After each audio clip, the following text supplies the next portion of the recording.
Okay, we're going to claim that if this number isn't prime, we can argue that there has to be a prime bigger than 19. Once more, it doesn't matter that we know darn well that there's a prime bigger than 19. 23. Lots of primes bigger than 19. It's the fact that by arguing that since this isn't prime, we can prove that there's a prime greater than 19 without ever having to find out what that prime is. So let's see. We note first of all that 2, 3, 5, 7, 11, 13, 17, 19 are all the primes less than or equal to 19, right?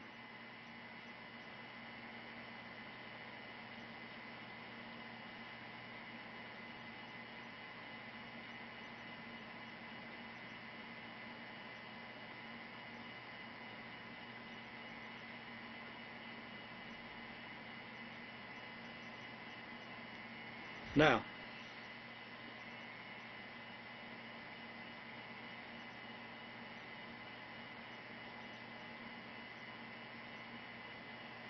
two doesn't divide that number.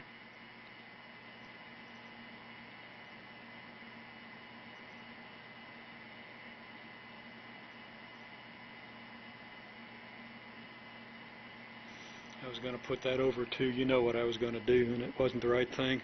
The 2 doesn't divide this number. Same argument we used before. 2 divides this number, leaving 1. 3 doesn't divide the same number. 5 doesn't divide the same number. And so on. And 19 doesn't divide the same number.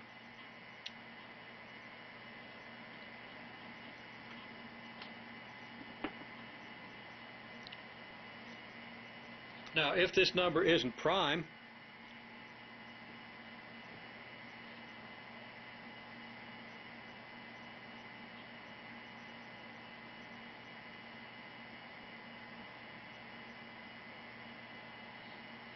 and I was about to put it over something again, but if this number isn't prime,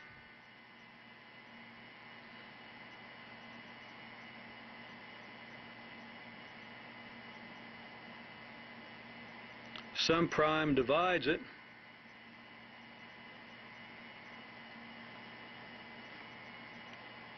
and that prime can't be one of these, so it's got to be bigger than 19.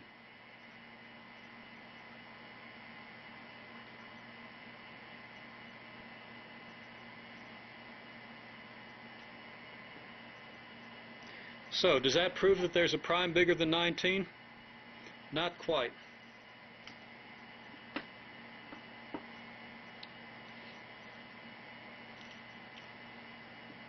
We said that, actually, this is a bad statement up here, isn't it?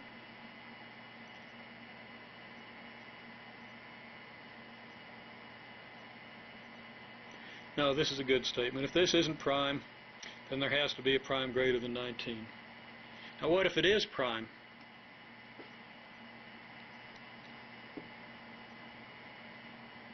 Write it out right this time.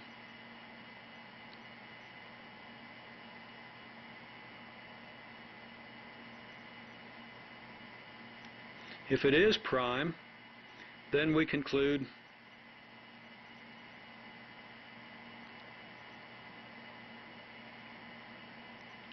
there is a prime greater than 19. How do we conclude that?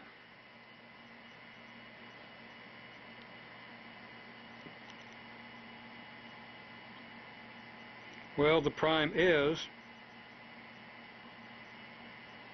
just that number itself.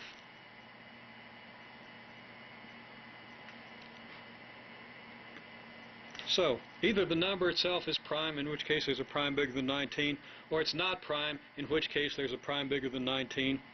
In any case, there's a prime bigger than 19. And this proves it without ever having to find that prime. Incidentally, this symbol here, backwards E, means there exists. There is some prime bigger than 19. Now, to show that the number of primes has to be infinite,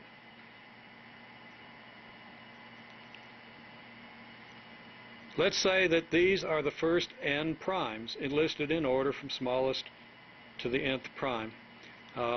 These are the first n primes. This includes all the primes up through Pn. Then there's got to be a prime bigger than Pn. Okay, because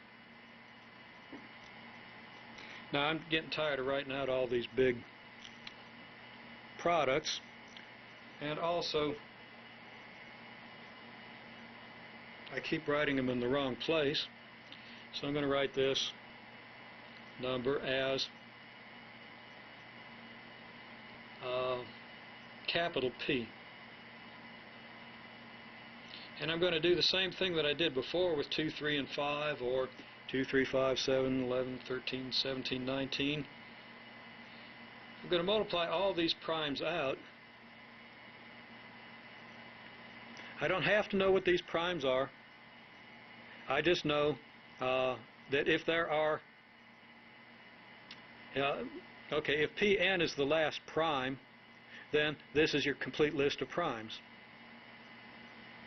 Of course, n could be anything else, but let's say that you did think that there's some end to the prime numbers. Then let Pn be that last one and list all the primes up to Pn, and then add 1. Okay? Well,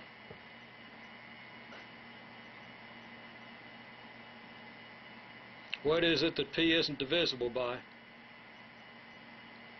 It's not divisible by any of these, because if you divide any of these into the number itself, you're going to have 1 left over.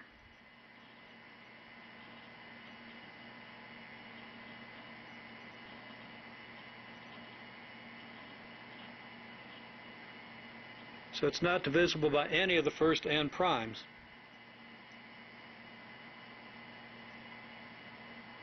You always get a remainder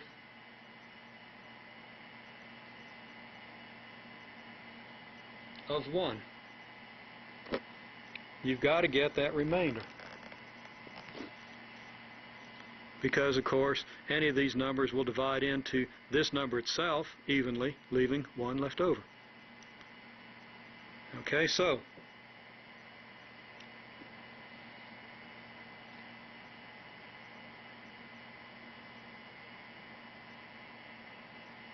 if P is prime,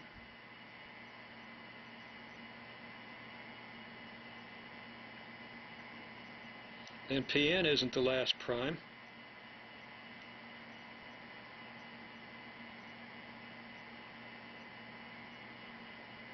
Since P is bigger than Pn.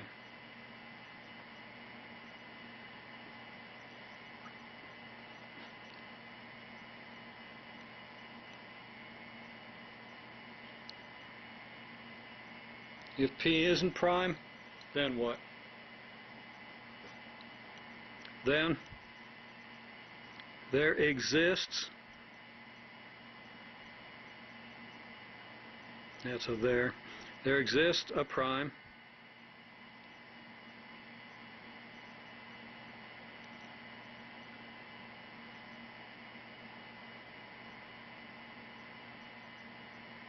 which divides P. And if there exists a prime that divides P, it's not one of the first n.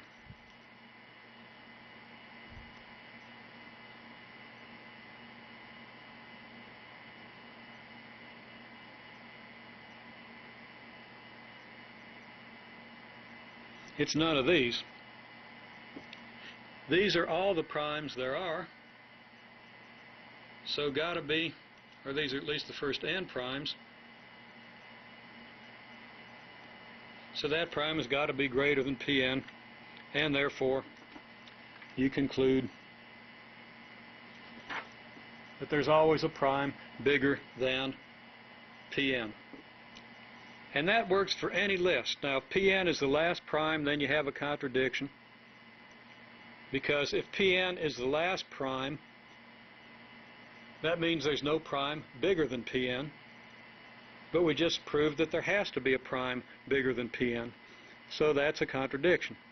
So there is no last prime, and it follows that the number of primes has to be infinite.